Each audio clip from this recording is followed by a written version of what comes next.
الحمد لله والصلاة والسلام على رسول الله أما بعد فهو أبو عبد الله البخاري محمد بن إسماعيل بن إبراهيم بن المغيرة بن بردزبة وهي لفظة بخارية معناها الزراع. Donc l'imam al-Bukhari il s'appelle Mohammed ibn Ismaïl. أسلم المغيرة على يدي اليمان الجعفي والي بخارى وكان مجوسيا وطلب إسماعيل ابن إبراهيم العلم. Donc al-Mughirata, l'arrière-grand-père de l'imam al-Bukhari, il s'est converti à l'islam par la cause de El-Yaman al-Ju'fi. C'était un homme qui s'appelait El-Yaman et sa tribu c'était un Ju'fi. Ça veut dire que c'était un arabe. C'était le gouverneur de la région de Bukhara. Et El-Mughiratu était Majous, c'est-à-dire c'était un zoroastrien. Et il s'est converti par la cause de El-Yaman. وطلب إسماعيل ibn Ibrahim al-Ilm, c'est-à-dire que Ismaïl, le fils de Al-Mughira, le fils de Ibrahim, il était étudiant en sciences. C'est pour ça qu'on dit l'imam al-Bukhari al-Ju'fi mawlahu, c'est-à-dire qu'il est Ju'fi. Ju'fi c'est une tribu arabe, mais l'imam al-Bukhari c'était pas un arabe. Mais on dit qu'il est al-Ju'fi mawlahum, c'est-à-dire c'est leur allié. Et quand quelqu'un se convertissait par la cause de une personne, ils attribuaient comme ça. Ils disaient Fulan mawlahum, c'est-à-dire il fait partie de leur allié. Quant à l'imam Muslim, on dit Muslim ibn al-Hajjaj al-Qushayri min anfusihim. Quant à l'imam Muslim, on dit qu'il fait partie de leur tribu de façon originelle. Et l'imam Muslim, il était arabe. Muhammad ibn Ahmed ibn al-Fadl al-Balkhi, il dit سمعت أبي يقول ذهبت عينا محمد بن إسماعيل في صغره فرأت والدته في المنام إبراهيم الخليل عليه السلام فقال لها يا هذه قد رد الله على ابنك بصره لكثرة بكائك أو كثرة دعائك شك البلخي فأصبحنا وقد رد الله عليه بصره. Donc il dit, j'ai entendu mon père dire que Mohammed ibn Ismaïl, c'est-à-dire l'imam al-Bukhari, il avait perdu la vue dans son enfance, quand il était petit. Et sa mère, elle a vu dans ses rêves le prophète Ibrahim, l'ami intime de Allah, alayhi salam. Et Ibrahim lui aurait dit dans son rêve, ô toi, Allah, il a rendu la vue à ton fils, car tu pleurais beaucoup. Ou parce que tu priais beaucoup Allah, tu as beaucoup fait de dua. Al-Balkhi, il a eu un doute. Puis nous nous sommes réveillés et Allah, il avait rendu la vue à Muhammad ibn Ismaïl. Muhammad ibn Abi Hatim, il dit, قال قلت لأبي عبد الله, j'ai dit à Abu Abdullah, c'est-à-dire l'imam al-Bukhari, كيف كان بدء أمرك؟ قال ألهمت حفظ الحديث وأنا في الكتاب فقلت كم كان سنك؟ فقال 10 سنين أو أقل. Donc Ibn Abi Hatim, un des imams, il a dit, j'ai dit à l'imam Bukhari,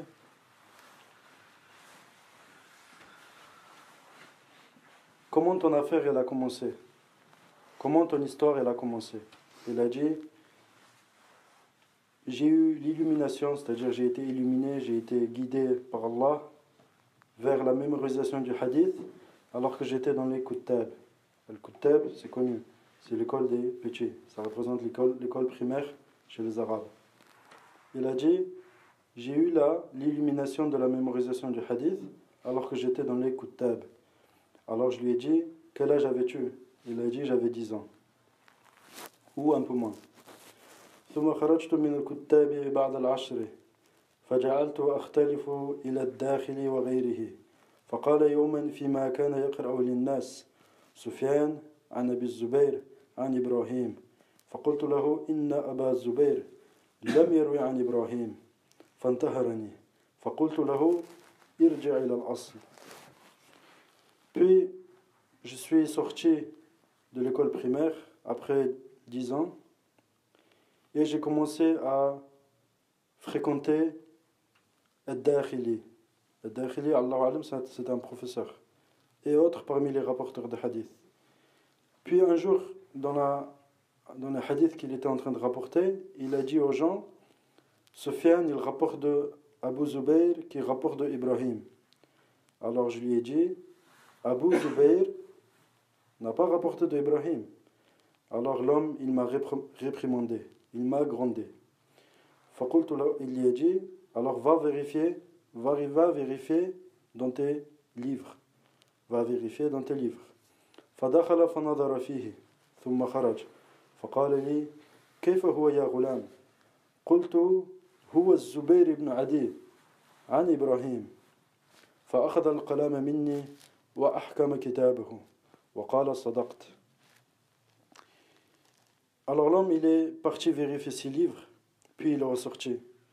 Il a dit c'est quoi la vérité à ce sujet ô petit? Il a dit en effet, il s'agit de Zubayr ibn Adi. Alors que toi, tu as dit Abu Zubayr. Mais ce n'est pas Abu Zubayr. C'est Zubayr ibn Adi. Il n'y a pas de Abu. Qui rapporte de Ibrahim. Alors il a pris mon stylo. Il a commencé à corriger ses cahiers, ses livres. Et il a dit, en effet, tu as dit vrai. فقيل للبخاري ابن كم كنت حين رددت عليه قال ابن 11 سنة. Alors on a dit à l'imam Bukhari, quel âge avais-tu à cette époque quand tu l'as corrigé? Et il a dit, j'avais 11 ans. قال والراقة محمد بن أبي حاتم سمعته قبل موته بشهر يقول كتبت عن 1080 رجلا ليس فيهم إلا صاحب حديث كانوا يقولون الإيمان قول وعمل يزيد وينقص. Il dit, je l'ai entendu dire un mois avant son décès, j'ai étudié, j'ai rapporté des hadiths de 1080 rapporteurs. Il a eu 1080 professeurs. Et aucun d'entre eux, tous parmi ces 1080, c'était que des spécialistes de hadith. Tous, ils disaient, la foi, ça consiste en une parole et une action. Ça diminue et ça augmente. ذكر رحلته وطلبه وتصانيفه. Là, on rentre dans le chapitre des voyages qu'il a effectués, comment il a étudié et c'est quoi les livres qu'il a écrits. قال محمد بن أبي حاتم البخاري سمعت أبا عبد الله محمد بن إسماعيل يقول حججت ورجع أخي بأمي وتخلفت في طلب الحديث فلما طعنت في 18 جعلت أصنف قضايا الصحابة والتابعين وأقاويلهم.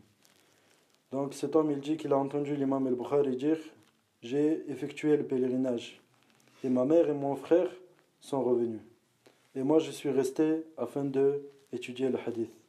Et quand j'ai atteint 18 ans j'ai commencé à écrire les fatwas des sahaba ainsi que leurs élèves et ainsi que leurs avis. وصنفت كتاب التاريخ إذ ذاك عند قبر رسول الله صلى الله عليه وسلم في الليالي المقمرة وقل اسم في التاريخ إلا وله قصة إلا أني كرهت تطويل الكتاب. Il dit j'ai écrit mon livre التاريخ l'histoire. Le livre s'appelle التاريخ الكبير, c'est-à-dire l'histoire en grand volume. J'ai écrit ces livres près de la tombe du prophète sallallahu alayhi wa sallam durant des nuits de pleine lune. Et rares sont les noms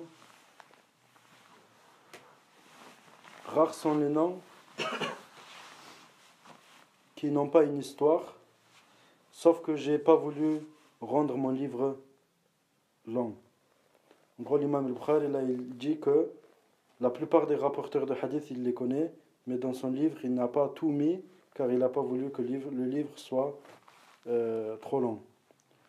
وكنت أختلف إلى الفقهاء بمروي وأنا الصبي فإذا جئت أستحي أن أسلم عليهم فقال لي مؤدب من أهلها كم كتبت اليوم فقلت 2 وأردت بذلك حديثين فضحك من حضر المجلس فقال شيخ منهم لا تضحكوا فلعله يضحك منكم يوما لا تضحكوا فلعله يضحك منكم يوما.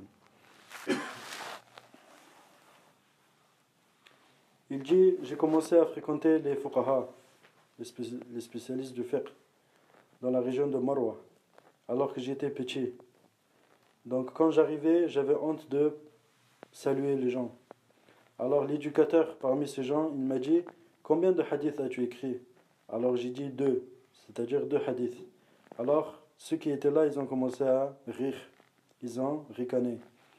Et un des chiours qui était par là, dans cette assise, il a dit, ne rigolez pas, il se peut qu'un jour, c'est lui qui rigolera sur vous, c'est lui qui se moquera de vous. قال محمد بن إسماعيل ما وضعت في كتاب الصحيح حديثا إلا اغتسلت قبل ذلك وصليت ركعتين. Donc l'imam al-Bukhari il dit, je n'ai pas mis un seul hadith dans mon livre as-Sahih, c'est-à-dire l'authentique, sans que je me lave, je fasse le ghusl avant cela et que je fasse 2 rak'at afin de consulter Allah. Donc pour chaque hadith que l'imam al-Bukhari il a mis dans son livre, il a prié 2 rak'atayn de consultation. إبراهيم بن معقل سمعت البخاري يقول ما أدخلت في هذا الكتاب إلا ما صح وتركت من الصحاح كي لا يطول الكتاب. Donc Ibrahim ibn Ma'qil il dit, j'ai entendu l'imam al-Bukhari dire, je n'ai pas mis dans ce livre que ce qui est authentique. Je n'ai pas mis dans ce livre que ce qui est authentique. Et j'ai délaissé des hadiths authentiques pour pas que le livre soit trop long. محمد بن يوسف البخاري قال كنت مع محمد بن إسماعيل بمنزله ذات ليلة فأحصيت عليه أنه قام وأسرج يستذكر أشياء يعلقها في ليلة 18 مرة. Mohammed ibn Yusuf al-Bukhari, il dit, j'étais avec l'imam al-Bukhari une nuit. Et durant cette nuit, j'ai compté combien de fois il va se lever la nuit afin de préparer la lampe pour réviser certaines choses dans son livre et les petits commentaires, etc. qu'il mettait. Il l'a fait 18 fois. 18 fois durant la nuit, il se levait pour corriger son livre Al-Sahih. وقال محمد سمعت النجم بن الفضيل يقول رأيت النبي صلى الله عليه وسلم في النوم كأنه يمشي ومحمد بن إسماعيل يمشي خلفه فكلما رفع النبي صلى الله عليه وسلم قدمه وضع محمد بن إسماعيل قدمه في المكان الذي رفع النبي صلى الله عليه وسلم قدمه. Donc cet homme il dit qu'il a entendu un Najm ibn al-Fudayl dire, un jour j'ai rêvé du prophète sallallahu alayhi wa sallam comme s'il marchait, et Mohammed ibn Ismaïl marchait derrière ses traces, il marchait derrière le prophète sallallahu alayhi wa sallam, et à chaque fois le prophète sallallahu alayhi wa sallam levait les pieds, l'imam al-Bukhari mettait les pieds dans l'endroit où le prophète sallallahu alayhi wa sallam il a levé les pieds. وقال سمعت إبراهيم الخواص مستملي صدقة يقول رأيت أبو الزرعة كالصبي جالسا بين يدي محمد بن إسماعيل يسأله عن علل الحديث. Donc Ibrahim al-Khawas il a dit, j'ai vu Abu Zur'a. Vous connaissez Abu Zur'a al-Razi, c'est un des imams de hadith, c'est un des plus grands de son époque. Donc Abu Zur'a al-Razi, il dit, il était assis devant l'imam al-Bukhari comme si c'était un enfant. Et il lui posait des questions au sujet des anomalies des hadiths, au sujet des défauts de certains hadiths. ذكر حفظه وسعة علمه وذكائه. Là, on va parler de sa mémorisation et de la grandeur de sa science et de son intelligence. قال محمد ابن أبي حاتم الوراق سمعت حاشد بن إسماعيل وآخر يقولان كان أبو عبد الله البخاري يختلف معنا إلى مشايخ البصرة وهو غلام فلا يكتب حتى أتى على ذلك أيام فكنا نقول له إنك تختلف معنا ولا تكتب فما تصنع. Donc cet homme il dit, j'ai entendu Hashid ibn Ismaïl et un autre dire, l'imam al-Bukhari il fréquentait avec nous des professeurs de Al-Basra alors qu'il était encore un petit enfant et il n'écrivait pas. Et il y a des jours et des jours qui sont passés. Alors nous avons dit, tu viens toujours avec nous et tu n'écris pas, qu'est-ce que tu fais alors? Pourquoi tu viens avec nous? Tu n'écris pas. فقال لنا يوما بعد 16 يوما إنكما قد أكثرتما علي وألححتما فأعرض علي ما كتبتما فأخرجنا إليه ما كان عندنا فزاد على 15,000 حديث فقرأها كلها عن ظهر القلب حتى جعلنا نحكم كتبنا من حفظه ثم قال أترون أني أختلف هدرا وأضيع أيامي فعرفنا أنه لا يتقدمه أحد. Donc il dit 16 jours sont passés et il nous a dit là vous en avez fait trop, vous m'avez trop réprimandé, vous en avez fait trop, vous m'avez ennuyé, montrez-moi qu'est-ce que vous avez écrit. Et on lui a montré ce qu'on avait écrit et il y avait plus de 15 000 hadiths. Il les a tous lus par cœur sans regarder, au point même que nous avons commencé à corriger nos livres à partir de sa mémoire. Puis il a dit, vous croyez vraiment que je viens perdre mon temps et je viens gaspiller mes journées? Alors à ce jour-là, nous avons su que personne ne devancerait cet homme. قال وسمعتهما يقولان كان أهل المعرفة من البصريين يعدون خلفه في طلب الحديث وهو شاب حتى يغلبه على نفسه ويجلسوه في بعض الطريق فيجتمع عليه ألوف أكثرهم ممن يكتب عنه وكان شابا لم يخرج وجهه. Il dit, ces deux hommes qui ont raconté cette histoire, ils ont raconté aussi que les gens de science parmi les gens de Basra, il le suivait dans la quête du hadith alors qu'il était encore jeune et il le faisait s'asseoir sur le chemin et ils se réunissaient autour de lui.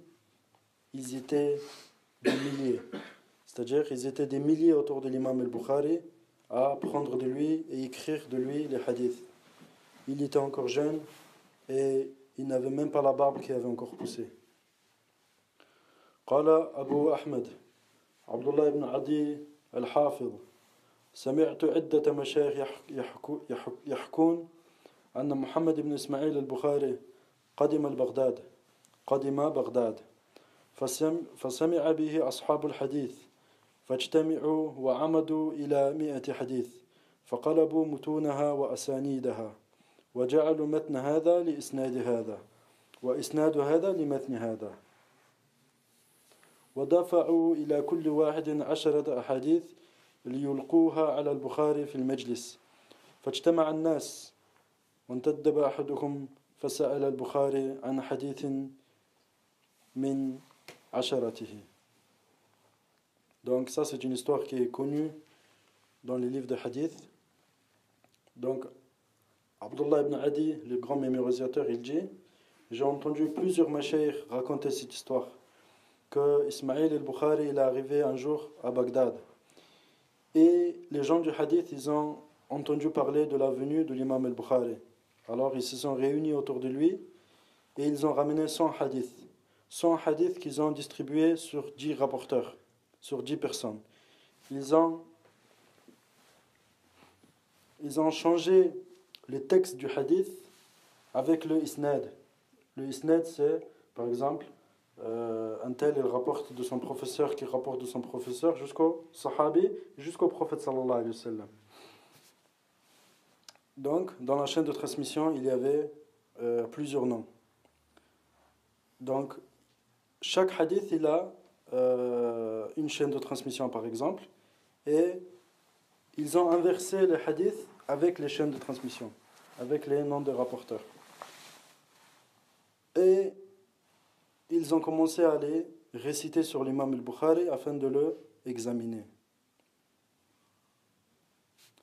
Alors l'imam al-Bukhari فقال لا أعرفه وسأله عن آخر فقال لا أعرفه وكذلك حتى فرغ عن من عشرته فكان الفقهاء يلتفت بعضهم إلى بعض ويقولون الرجل فهم ومن كان لا يدري قضى على البخاري بالعجز ثم انتدب آخر ففعل كما فعل الأول والبخاري يقول لا أعرفه ثم الثالث وإلى تمام العشرة أنفس وهو لا يزيدهم على لا أعرفه فلما علم أنهم قد فرغوا التفت إلى الأول منهم فقال أما حديثك الأول فكذا والثاني كذا والثالث كذا إلى العشرة فرد كل متن أي كل حديث إلى إسناده وفعل بالآخرين مثل ذلك فأقر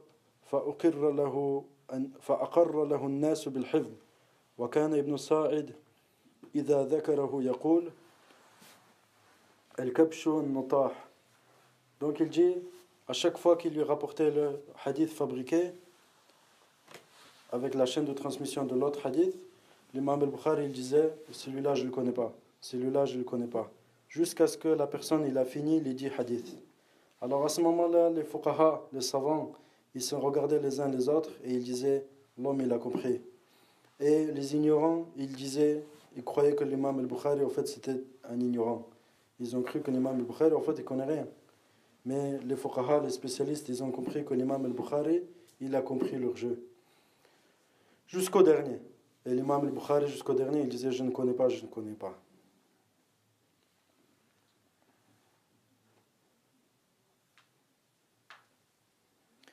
Quand les 100 hadiths ils ont été finis, quand les 10 rapporteurs, 10 hommes, ils ont fini leur hadith, l'imam al-Bukhari, tous, il leur a dit je ne connais pas ce hadith, je ne connais pas ce hadith.